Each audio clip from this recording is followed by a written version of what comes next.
Meet Bernard Weinstock. And your friends call you? Bernie. Bernie to friends, but to Olympic bobsledder Evan Weinstock, he's Grandpa. Grandpa Bernie. Yeah. You're not at all proud of this kid, are you? I'm tremendously proud of him. Bernie's that kind of grandpa who may repeat a story or two. I would put my hand up high and he would jump to give me a high five. And a grandpa who keeps... So you keep his clippings? Yeah. Every mention of his grandson... Weinstock, brightest of stars. ...in every newspaper clipping. All-state champion. A grandfather who holds on to every picture ever taken. This is a good-looking picture of him. What, are you saying the others aren't?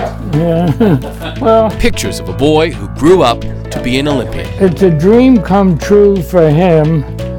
And again, he's living a wonderful dream. Bernie Weinstock is a grandpa in a world that needs more grandpas just like him. Why does the world need a grandpa? Well, I never had any grandparents. You see, Bernie Weinstock's father was the only person from his family to escape Nazi Germany. Being a good grandpa to his grandkids perhaps is rooted in the fact that Bernie didn't have a grandpa growing up. I never knew any grandparent. They all died in Europe. Perhaps Bernie's optimism is part of the push when Evan Weinstock propels his bobsled down winter tracks. He says he won't think of his family's losses when watching Evan compete and hopefully win.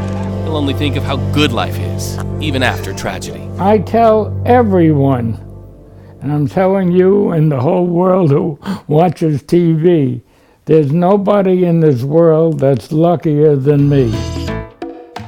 Who can be luckier than me? No one. You won the lottery. Yeah, You won the lottery. that's true. And if Olympian Evan happens to call his grandpa from the track in Pyeongchang, Grandpa, I need some advice. What do you tell him? Push hard. fast as a spark, I had a combination of speed and strength. with a push like a bullet. I just kind of naturally fit into the bobsled world. Las Vegas Golden Boy athlete Evan Weinstock is ready for his Olympic moment. We caught up with Weinstock competing in Utah's Olympic Park weeks before Pyeongchang. This Las Vegas kid clearly had star power.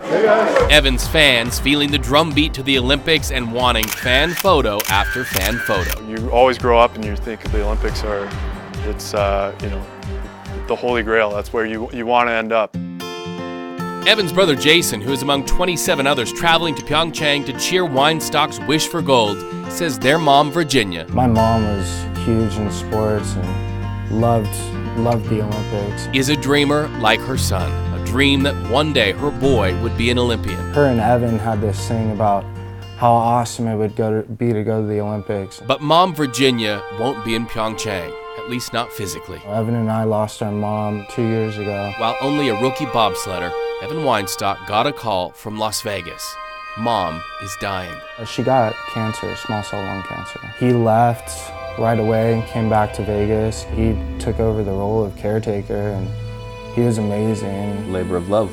Yes, sir. Couldn't have done it without him though. After she died, something had changed. It was right to business, right back to training, and he was on a mission. Weinstock was always a worker, always a champion, but returning to training, this time he had an added incentive, a win for Mom. As soon as he went back is when he got the MVP award. I think she was a huge reason why Evan's pushing so hard for the Olympics. Part of him going is him living out her dream, which is awesome. Weeks before leaving for Pyeongchang, Weinstock posted on Instagram a photo of his mom, writing, "You continue to be my inspiration and spirit every day." So I have to rise up to their expectations and hopefully take care of business. It puts things in perspective to really how far people can go, given the right opportunities. Opportunities poured into the life of a boy who would become an Olympian.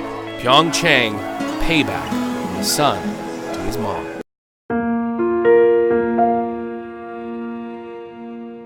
To be alive on a beach, to take your shoes off and walk on ancient sands, to look up and imagine flight.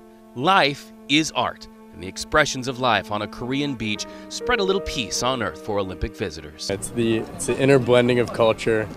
It's the coming together, sharing in a common identity and a common meaning, and a common practice. It's a pretty remarkable thing. Remarkable also to know this art will be burned. Expressions of life here and then gone.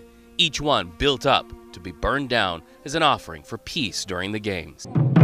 The artist Jung-Ho Cowan gets the honors, sending flames into the very beauty he created, telling us it's his offering to the universe in the hopes of peace for the Olympic Games. Soon the wooden woman glows from the inside out. She swells with heat and gives herself to the sandy beach below in the form of ashes, while the hundreds who came together participate in a meditation on unity.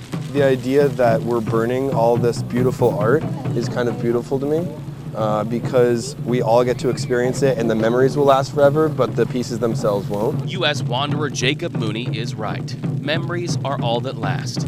Memories and how what we saw feels really one of a kind. Made us feel. It's a pretty electric. Moments here and then gone. The impermanence of art and life. Why it's all sacred in the first place.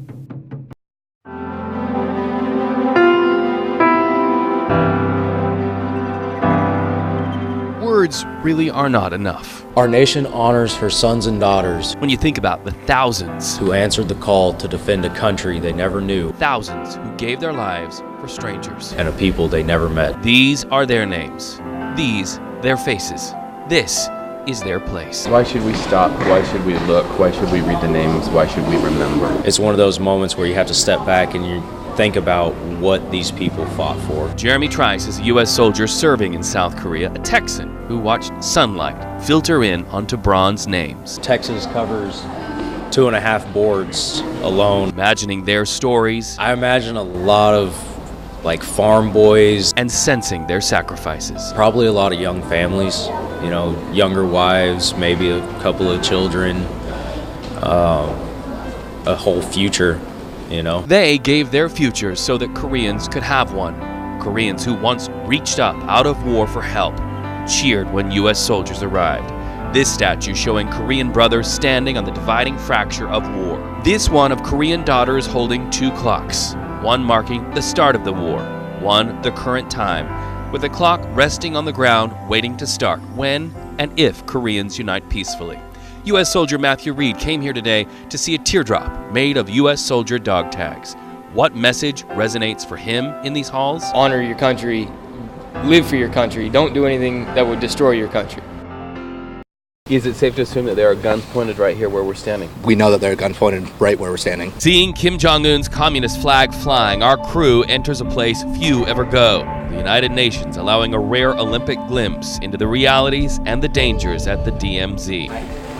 Before entry, we are made to wear armbands identifying us as journalists, signing this paper warning us of the possibility of injury or death as the result of enemy action.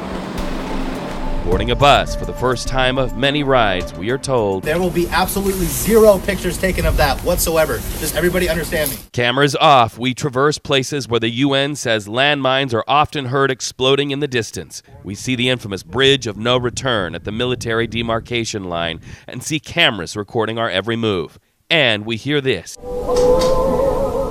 Propaganda from Kim Jong-un's so-called propaganda village. The music idolizes Kim Jong-il and Kim Jong-un to be great leaders and invites the villagers of Taesongdong, as well as the rest of the Republic of Korea, to defect to this so-called city of paradise. Propaganda village is mostly fake. We know this. The windows and doors are actually painted on all these buildings. We stand in the spot where a North Korean soldier defected in November, seeing but not allowed to photograph bullet marks from gunfire during that defection. We too are at risk. You are under machine gun fire and very close observation by North Korea. These buildings literally sit on the line between democracy and communism, and only from inside can an American cross the line, heavily guarded and for just 90 seconds. Please refrain from taking any further photographs. Once again, our cameras are ordered off as we are ushered out, having been at the forefront of an icy world conflict during a time when the games of the 23rd Winter Olympics strive to thaw the chill between countries.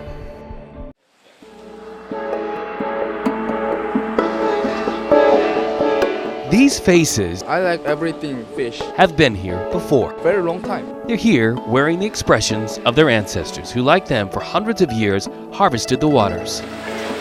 to neatly lay out fish for sale day after day. Their relationship with the water is a symbol of the trust of the Olympic Games. Nature will provide, people will connect. Life is beautiful. Welcome to Olympic. And welcome to Korea. Tahi Lee tells me she's a child of North Korea, and here, where a tire rim holds hot coals to warm tea, people haven't forgotten what it is to know a stranger and honor a regular customer. And what do their youngest workers know of you in the United States? American? Yeah. Hamburgers. Justin Bieber. Baby, baby, baby. Oh. I like that. Very good. Yep. Here, we don't often share the same words, so laughter connects. Laughter, a reminder that we all want the same things. We all have something to offer. Laying out what we harvest, hoping it matters to those who pass us by as the years add up, with the shared need to find warm moments and friends. Friends everywhere we go.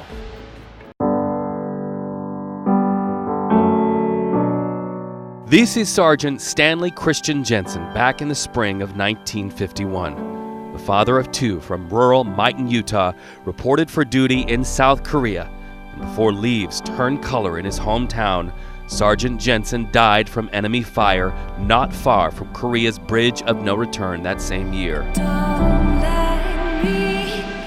Tens of thousands of Americans just like him paid with their lives so that decades later, South Korea would be stable enough to host the Olympic Winter Games. I come from a long line of service members, some of whom served in Korea and during the Korean War. Elise Van Poel from Reno, Nevada at the U.S. Yongsan Garrison knows where she serves. Others have as well. The poster in the USO building in the same place it hung decades ago. You've got what it takes, soldier. Now take care of what you've got. To have that brotherhood not only of people who value freedom, but who are willing to fight for freedom. And that's been one of the most special aspects of my service here in Korea. The fact that we've been able to have a good peace maintained since 1953, I think really has kind of set the stage to have something as important as the Olympic venue happen here in Korea. At the end of the day, isn't that what everybody's looking for is, a good peaceful society? Freedom is not free. And in the United States, while you watch the Olympic Games, military members we spoke to say, remember them and the mission of peace that set the stage for the Olympic Games.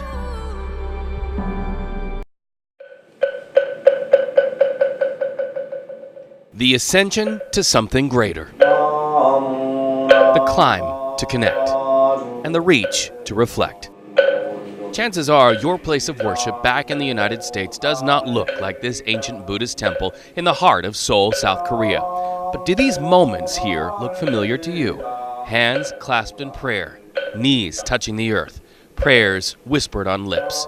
American Rob Peterson entered this place whispering, wow. This one just kind of takes your breath away when you walk in, just, the size of it and everyone kind of in there doing the chanting. Peterson cannot understand the chanted words, but says he feels their ancient messages are universal. So often we're just heads down in the moment, grinding through our busy days rather than taking a step back and trying to take a deep breath and focus. New York's Hiro Shinohara brought his 6-year-old daughter to Korea to enter the temple. What will he tell her about this intersection of faith and culture during the Olympic Games?